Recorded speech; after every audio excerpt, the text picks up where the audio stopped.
Bonjour à tout le monde, bienvenue pour ce nouveau cours un peu particulier à distance sur l'énergie, toujours les formes d'énergie, et cette fois-ci on parle de la forme énergie électrique.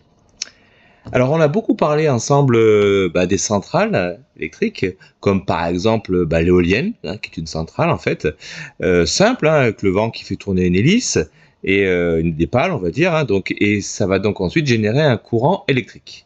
La partie qui va fabriquer le courant électrique s'appelle l'alternateur, on le voit ici sur la diapositive. On a ensuite vu des centrales plus complexes, comme la centrale hydroélectrique, l'eau qui passe dans la conduite forcée, qui fait tourner une turbine, et à côté de la turbine, avant de fabriquer le courant électrique pour aller dans la ligne de tension, on retrouve l'alternateur donc qui fabrique le courant électrique. Centrale à flamme, on voit la chaudière, le combustible, pétrole, gaz ou charbon qui va brûler.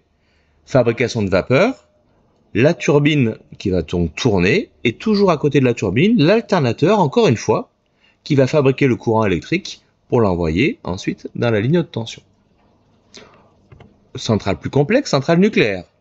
De l'uranium dans le réacteur, chaleur dégagée, vapeur d'eau, turbine qui tourne, on est un petit peu dans le même principe.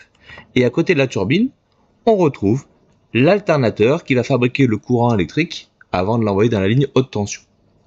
Donc, évidemment, dans ces quatre centrales, le point commun, c'est l'alternateur. C'est lui qui va convertir l'énergie cinétique de la turbine, de rotation, parce qu'elle tourne d'ailleurs, en une énergie électrique. Donc c'est le point essentiel, clé, à quasiment toutes les centrales. Pas toutes, mais quasiment toutes. Voyons voir comment il fonctionne. Vous avez ici un groupe alternateur, turbine alternateur, réel, mais démonté, je pense, pour peut-être de l'entretien par exemple. Normalement, cette grande partie orange qui est devant là, devrait être rentrée à l'intérieur. Ici, ils l'ont sorti pour qu'on puisse bien voir les choses et puis certainement pour l'entretenir. On retrouve devant la turbine, les petites ailettes qui sont ici. Quand la vapeur d'eau ou même l'eau liquide arrive dessus, à haute pression, haute vitesse, ça fait tourner la turbine. Énergie cinétique, liée au mouvement. La grande partie orange que l'on voit ici est donc fixée à la turbine et donc se met à tourner aussi. Comme elle tourne et qu'elle est en rotation, on appelle ça le rotor. Rotor vient de rotation. Et en fait, ce sont simplement des aimants, donc qui vont produire un champ magnétique. Donc en fait, on fait tourner des aimants. Jusque-là, rien de très compliqué. La partie que l'on voit ici, elle est fixe, elle est statique. On l'appelle donc le stator, comme statique.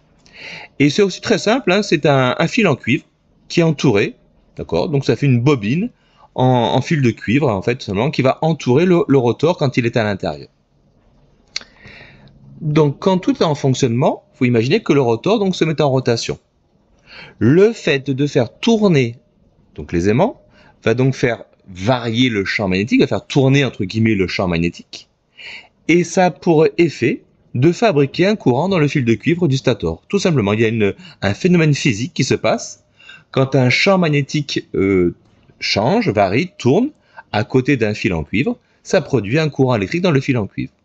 Et voilà comment on peut transformer, convertir une énergie cinétique, donc de rotation, en énergie électrique. C'est assez simple.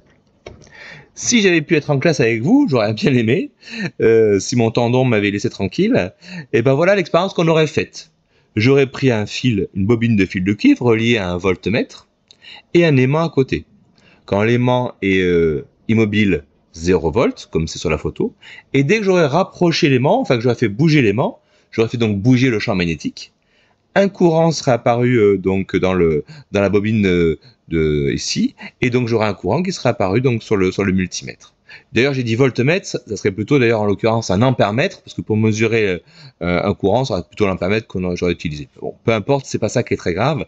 En tous les cas, on aurait eu la preuve ici d'un alternateur qui fonctionne, alors très simplifié, mais c'est le principe de l'alternateur. Voilà, j'espère que j'ai été clair. Je vous souhaite une très très bonne journée. À bientôt, au revoir.